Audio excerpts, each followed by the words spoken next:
Good evening money Pursians, welcome to 340th daily money show.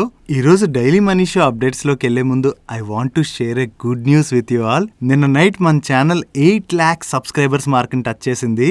Thank you and congratulations to all the money purse family. మీ అందరి support లేనిదే ఈ achievement అసలు possible అయ్యేదే కాదు. And ఇప్పటి వరకు మన ఛానల్లో 360 degrees ఫైనాన్షియల్ నాలెడ్జ్ ని ఏదైతే షేర్ చేస్తున్నామో ఇక ముందు అలాగే మంచి కంటెంట్ ని ప్రొవైడ్ చేయడానికి మా సాయశక్తిలా ప్రయత్నిస్తాం. అలాగే మీరు మన మనీ పర్స్ ఛానల్కి ఇప్పటి వరకు ఏదైతే సపోర్ట్ అందిస్తూ వస్తున్నారో ఆ సపోర్ట్ ని ఇక ముందు కూడా కంటిన్యూ చేస్తారని కోరుకుంటూ వన్స్ అగైన్ మన మనీ పర్స్ టీం అందరి తరపున ప్రతి ఒక్కరికి thank you and thank you. ముందుగా మార్కెట్ అప్డేట్ చూసినట్లయితే ఈరోజు సెషన్ లో సెన్సెక్స్ 709 పాయింట్స్ కరెక్ట్ అయ్యి 51,822 పాయింట్స్ క్లోజ్ అయింది. అండ్ నిఫ్టీ 225 పాయింట్స్ కరెక్ట్ అయ్యి 15,413 పాయింట్స్ క్లోజ్ అయింది. అండ్ ఈరోజు సెషన్ లో మిడ్ క్యాప్ ఇండెక్స్ 1.40% కరెక్ట్ అయినట్లయితే స్మాల్ క్యాప్ ఇండెక్స్ 0.99% కరెక్ట్ అయింది. అండ్ బ్యాంక్ నిఫ్టీ 1.04% కరెక్ట్ అయింది. అండ్ నిన్న మార్కెట్ అప్డేట్ ని షేర్ చేస్తున్నప్పుడే ఎక్స్ప్లెయిన్ చేశాను కదా, లాస్ట్ ఫ్యూ డేస్ నుంచి మార్కెట్స్ లో ఏదైతే కరెక్షన్ కనపడిందో ఆ కరెక్షన్ తర్వాత నిన్న జస్ట్ ఒక గ్యాప్ అప్ ర్యాలీ జరిగిందంతే. అండ్ మండే రోజున హాలిడే తర్వాత నిన్న ఓపెన్ అయినటువంటి యుఎస్ మార్కెట్ లో కూడా మనకి ఈవెన్ సిమిలర్ సినారియోనే కనపడింది. నిన్న యుఎస్ మార్కెట్స్ పాజిటివ్ గానే క్లోజ్ అయ్యాయి. కాకపోతే మార్కెట్ లో ఉన్నటువంటి అన్సర్టనిటీస్ ఇంకా తొలగిపోలేదు.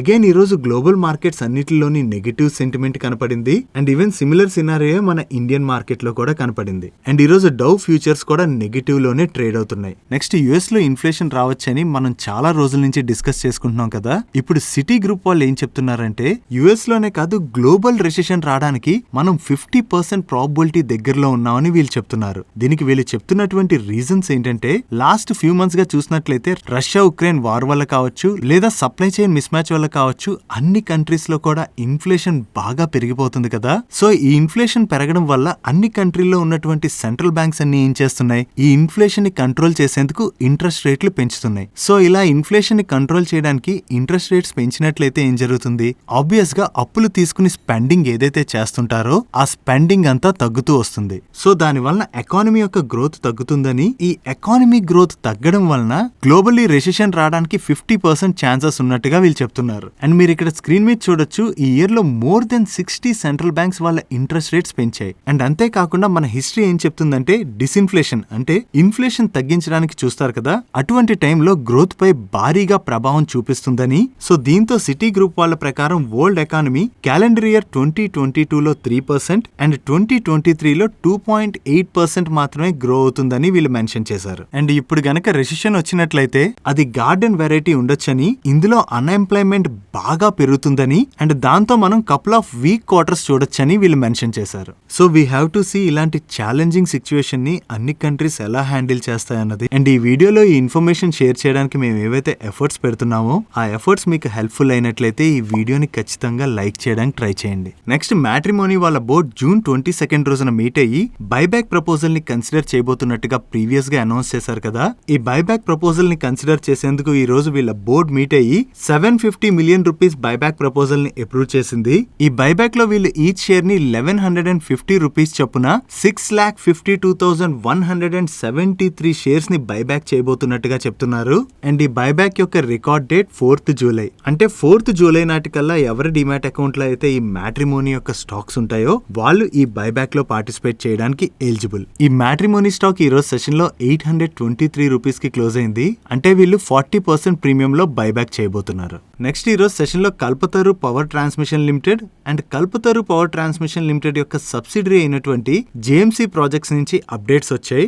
దీనిలో వీళ్ళు ఏం చెప్తున్నారంటే కల్పతరు పవర్ ట్రాన్స్మిషన్ లిమిటెడ్ వాళ్ళు అండ్ జేఎంసీ ప్రాజెక్ట్స్ వాళ్ళు కలిపి కన్సాలిడేటెడ్ బేసిస్ లో 2,290 crores వర్త్ ఆర్డర్స్ విన్ అయినట్టుగా చెప్తున్నారు. ఈ 2,290 crores ఆర్డర్స్ లోని జేఎంసీ వాళ్ళు 874 crores ఆర్డర్స్ విన్ అయ్యారని, 874 crores ఆర్డర్స్ లో 459 crores ఆర్డర్ వీళ్ళు వీళ్ళు కాన్పూర్ మెట్రో రైల్ ప్రాజెక్ట్ లో విన్ అయినట్టుగా అండ్ అనదర్ 415 crores ఆర్డర్స్ ఇండియాలోని data centres and B&F projects లోని విన్ అయినట్టుగా చెప్తున్నారు. And coming to Kalpataru power transmission Limited, వీళ్ళు 1416 crores పవర్ ట్రాన్స్మిషన్ బిజినెస్ లోని ఆర్డర్స్ ని ఇంటర్నేషనల్ మార్కెట్స్ నుంచి విన్ అయినట్టుగా అప్డేట్ చేస్తున్నారు. సో ఈ రెండు కలిపి కన్సాలిడేటెడ్ బేసిస్ లో వీళ్ళు ఓవరాల్ గా 2290 crores ఆర్డర్స్ విన్ అయినట్టుగా అప్డేట్ రిలీజ్ చేశారు. నెక్స్ట్ నిన్న బయోకాన్ యొక్క సబ్సిడరీ అయినటువంటి బయోకాన్ బయోలాజిక్స్ మీద బ్రైబరీ ఎలిగేషన్స్ ఏవైతే వచ్చాయో దాని రిలేటెడ్ గా ఉన్నటువంటి అప్డేట్ ని మీకు మన డైలీ మనీ షోలో షేర్ చేశాను కదా. ఈ ఎలిగేషన్స్ రిలేటెడ్ గా నిన్న ఈవినింగ్ బయోకాన్ బయోలాజిక్స్ వాళ్ళు ఒక స్టేట్మెంట్ ని కూడా రిలీజ్ చేశారు. వీళ్ళ మీద వస్తున్నటువంటి ఎలిగేషన్స్ ఏవైతే ఉన్నాయో వాటిని వీళ్ళు స్ట్రాంగ్ గా డినై చేస్తున్నట్టుగా స్టేట్మెంట్ ని రిలీజ్ చేశారు. అండ్ అంతేకాకుండా నేను వీడియోలో కిరణ్ మజ్ముందర్ షా గారు ట్విట్టర్ లో రియాక్ట్ అయినటువంటి డేటాని కూడా మీతో షేర్ చేశాం. సేమ్ డేటాని వీళ్ళు కంపెనీ స్టేట్మెంట్ లో కూడా రిలీజ్ చేశారు. కాకపోతే ఈ అప్డేట్ వచ్చిన తర్వాత అగైన్ నిన్న ఈవినింగ్ వేరియస్ మీడియా ఆర్టికల్స్ లోని ఈ బయోకాన్ బయోలాజిక్స్ యొక్క అసోసియేట్ వైస్ ప్రెసిడెంట్ అయినటువంటి ఎల్ ప్రవీణ్ గారిని బ్రైబరీ కేసు రిలేటెడ్ గా సిబిఐ అరెస్ట్ చేసినట్టుగా న్యూస్ సర్క్యులేట్ అవుతుంది. సో ఈ అప్డేట్ రిలేటెడ్ గా బయోకాన్ దగ్గర నుంచి అగైన్ ఏదైనా స్టేట్మెంట్ వస్తుందేమో వీ హ్యావ్ టు సీ. ఈ నెగిటివ్ అప్డేట్ తో ఈ రోజు సెషన్ లో బయోకాన్ బయోలాజిక్స్ స్టాక్ లోని ప్రెషర్ కనపడింది. నెక్స్ట్ ఐనాక్స్ ని పీవీఆర్ లో మర్జ్ చేయబోతున్నట్టుగా ప్రీవియస్ గా అనౌన్స్ చేశారు కదా. దీని రిలేటెడ్ గా నిన్న నైట్ ఐనాక్స్ దగ్గర నుంచి ఒక అప్డేట్ వచ్చింది. ఈ స్కీమ్ ఆఫ్ అమల్గమేషన్ రిలేటెడ్ గా వీళ్ళకి బిఎస్సి దగ్గర నుంచి 20th June రోజున నో అబ్జెక్షన్ లెటర్ వచ్చినట్లుగా అండ్ 21st June రోజున ఎన్ఎస్సి దగ్గర నుంచి నో అబ్జెక్షన్ లెటర్ వచ్చినట్లుగా వీళ్ళు అప్డేట్ రిలీజ్ చేశారు. సో ఈ స్కీమ్ ఆఫ్ అమల్గమేషన్ రిలేటెడ్ గా ఎక్స్చేంజెస్ దగ్గర నుంచి వీళ్ళకి లైన్ క్లియర్ అయింది. ఇంకా వీళ్ళకి రెగ్యులేటరీ అండ్ అదర్ అప్రూవల్స్ రావాల్సి ఉంది. నెక్స్ట్ ఈ రోజు సెషన్ లో గ్రీన్ ల్యామ్ ఇండస్ట్రీస్ దగ్గర నుంచి ఒక అప్డేట్ వచ్చింది. ఈ గ్రీన్ ల్యామ్ ఇండస్ట్రీస్ వాళ్ళు గుజరాత్ కి చెందినటువంటి Bloom Decor Limited laminate manufacturing ఫెసిలిటీని 36 crores కి అక్వైర్ చేస్తున్నట్టుగా అప్డేట్ ని రిలీజ్ చేశారు. ఈ ఎక్విజిషన్ తర్వాత గ్రీన్ ల్యామ్ ఇండస్ట్రీస్ కి ఇండియాలో 4 లామినేటింగ్ మ్యానుఫ్యాక్చరింగ్ ఫెసిలిటీస్ ఉన్నాయని, వాటిలో ఒకటి రాజస్థాన్ లోని అండ్ మరొకటి హిమాచల్ ప్రదేశ్ లో అండ్ థర్డ్ వన్ ఆంధ్రప్రదేశ్ లో ఉన్నట్లయితే ఇప్పుడు ఈ కొత్త ఫెసిలిటీ గుజరాత్ లో ఉన్నట్టుగా వీళ్ళు అప్డేట్ చేస్తున్నారు. ఈ ఎక్విజిషన్ తర్వాత లామినేట్ ఇండస్ట్రీస్ లోని గ్రీన్ ల్యామ్ ఇండస్ట్రీస్ వల్ల ఓవరాల్ కెపాసిటీ 24.52 million షీట్స్ కి రీచ్ అయినట్టుగా వీళ్ళు చెప్తున్నారు. నెక్స్ట్ మన ఇండియాలోనే biggest bank fraud case related గా సిబిఐ వాళ్ళు కేసు ఫైల్ చేసినట్టుగా సిఎన్బిసి దగ్గర నుంచి ఒక అప్డేట్ వచ్చింది. మీలో చాలా మందికి ఆల్రెడీ డిహెచ్ఎఫ్ఎల్ ఇష్యూ ఐడియా ఉండే ఉంటుంది కదా. ఈ డిహెచ్ఎఫ్ఎల్ రిలేటెడ్ గా ఏదైతే కేసు నడుస్తుందో ఈ కేసు రిలేటెడ్ గా సిబిఐ వాళ్ళు డిహెచ్ఎఫ్ఎల్ యొక్క కపిల్ అండ్ ధీరజ్ వాడ్వాన్ వీళ్ళిద్దరూ కలిపి 17 బ్యాంక్స్ లో 34,615 crores ఫ్రాడ్ చేసినట్టుగా సిబిఐ అక్యూజ్ చేస్తుంది. అండ్ ఇది ఇంతకు ముందు మన ఇండియాలో జరిగినటువంటి బిగ్గెస్ట్ బ్యాంక్ స్కామ్ అయిన ABG ship yard 23,000 crores scam ఏదైతే ఉందో దానికన్నా పెద్ద స్కామ్ అని వీళ్ళు చెప్తున్నారు. నెక్స్ట్ నిన్న మన డైలీ మనీ షోలో గ్లోబల్ మార్కెట్స్ లో ఇన్వెస్ట్ చేసేటువంటి మ్యూచువల్ ఫండ్స్ ఏవైతే ఉంటాయో ఆ ఫండ్స్ యొక్క వాల్యూ గ్లోబల్ మార్కెట్ లో వచ్చినటువంటి కరెక్షన్ వల్ల తగ్గడంతో సెబీ ఆ ఫండ్స్ లోకి మళ్ళీ ఫ్రెష్ ఇన్వెస్ట్మెంట్స్ తీసుకొచ్చని ఏదైతే అప్డేట్ ని షేర్ చేశానో అందులో ఒక చిన్న change. Actually SEBI April global market లో వచ్చినటువంటి కరెక్షన్ వల్ల ఇవ్వలేదు.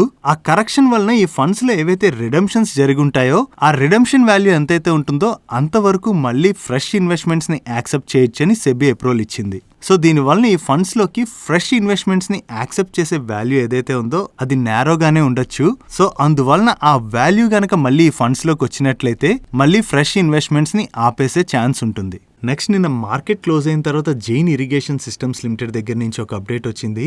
ఈ జైన్ ఇరిగేషన్ వాళ్ళ ఇంటర్నేషనల్ సబ్సిడరీ అయినటువంటి జైన్ ఇంటర్నేషనల్ ట్రేడింగ్ బీవీని టిమాసెక్ కి చెందినటువంటి రివోలిస్ తోని మర్జ్ చేయబోతున్నట్టుగా వీళ్ళు ఒక అప్డేట్ ని రిలీజ్ చేశారు. ఈ మర్జ్డ్ ఎంటిటీ ఏదైతే ఉంటుందో దాని యొక్క రెవెన్యూ $750 million అని, ఇది గ్లోబల్ ఇరిగేషన్ లోని సెకండ్ లార్జెస్ట్ కంపెనీగా మారబోతున్నట్టుగా వీళ్ళు చెప్తున్నారు. అండ్ ఈ మర్జర్ ద్వారా జైన్ ఇరిగేషన్ సిస్టమ్స్ వాళ్ళకి ఏదైతే క్యాష్ వస్తుందో ఆ క్యాష్ ని ఈ కంపెనీకి ఉన్నటువంటి డెట్ లోని 45% ఆఫ్ ద డెట్ అంటే నియర్లీ 2,664 crores డెట్ ని తగ్గించుకోవడానికి యూజ్ చేస్తామని వీళ్ళు మెన్షన్ చేశారు. అండ్ అంతేకాకుండా ఈ మర్జ్డ్ ఎంటిటీలోని Jain international business 22% stake hold చేయబోతున్నట్లుగా, రిమైనింగ్ 78% స్టేక్ ని టిమాసెక్ హోల్డ్ చేయబోతున్నట్టుగా వీళ్ళు మెన్షన్ చేశారు. అండ్ దీంతో పాటుగా ఈ మర్జ్డ్ ఎంటిటీకి ఏ మార్కెట్స్ లో అయితే సిగ్నిఫికెంట్ ప్రెజెన్స్ ఉన్నదో ఆ మార్కెట్స్ లోని జైన్ బ్రాండ్ ని ప్రమోట్ చేయబోతున్నట్టుగా వీళ్ళు మెన్షన్ చేశారు. సో ఈ ట్రాన్సాక్షన్ ద్వారా జైన్ ఇరిగేషన్ మీద ఉన్నటువంటి డెట్ ని ఏదైతే తగ్గించుకుంటామని చెప్పారో దాంతో పాటుగా వీళ్ళ మేనేజ్మెంట్ వేరియస్ మీడియా ఛానల్స్ తో మాట్లాడుతూ స్ట్రాంగ్ కామెంట్స్ చేసేసరికి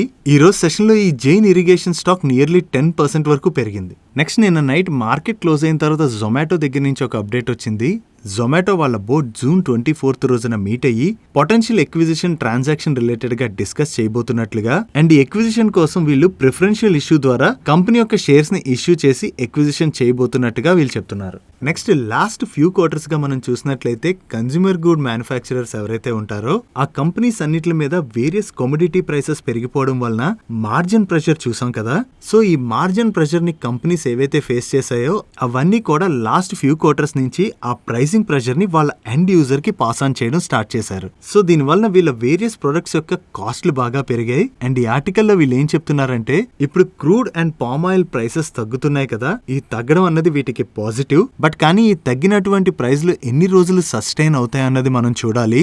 ఒకవేళ ఈ ప్రైజ్లు గనక సస్టైన్ అయినా లేదా ఫర్దర్ గా తగ్గినా కూడా ఇప్పుడు ప్రైసెస్ పెంచినటువంటి ఈ కంపెనీస్ ఏవైతే ఉంటాయో వాటన్నిటి యొక్క మార్జిన్స్ ఫ్యూచర్ క్వార్టర్స్ లో బాగా ఇంప్రూవ్ అవుతుందని, ఈ పెరిగినటువంటి ప్రైస్లని వీళ్ళు మళ్ళీ తగ్గించకపోవచ్చని వీళ్ళు చెప్తున్నారు. అండ్ మోర్ ఓవర్ మనం కూడా చాలా సినారియోస్ లో ఆల్రెడీ చూసే ఉంటాం కదా, వన్స్ పెద్ద కంపెనీలు ఏవైతే ఉంటాయో అవి ప్రైస్లు గనక పెంచినట్లయితే ఆ ప్రైసెస్ కి ఎండ్ యూజర్స్ అలవాటు పడిపోతారు కాబట్టి మళ్ళీ వాళ్ళు ఆ ప్రైసులు తగ్గించేటువంటి ఛాన్సెస్ చాలా తక్కువ. సో దీని వలన ఏం జరుగుతుంది, ఓవరాల్ గా వీళ్ళ మీద పడినటువంటి ఇన్పుట్ ప్రెషర్ తగ్గిన తర్వాత వీళ్ళకి వచ్చేటువంటి మార్జిన్స్ ఇంప్రూవ్ అవుతాయి కాబట్టి అది ఆ కంపెనీస్ రిలేటెడ్ గా మనం పాజిటివ్ గా అర్థం చేసుకోవచ్చు. నెక్స్ట్ ఈ రోజు సెషన్ లో డెలివరీ దగ్గర నుంచి ఒక అప్డేట్ వచ్చింది.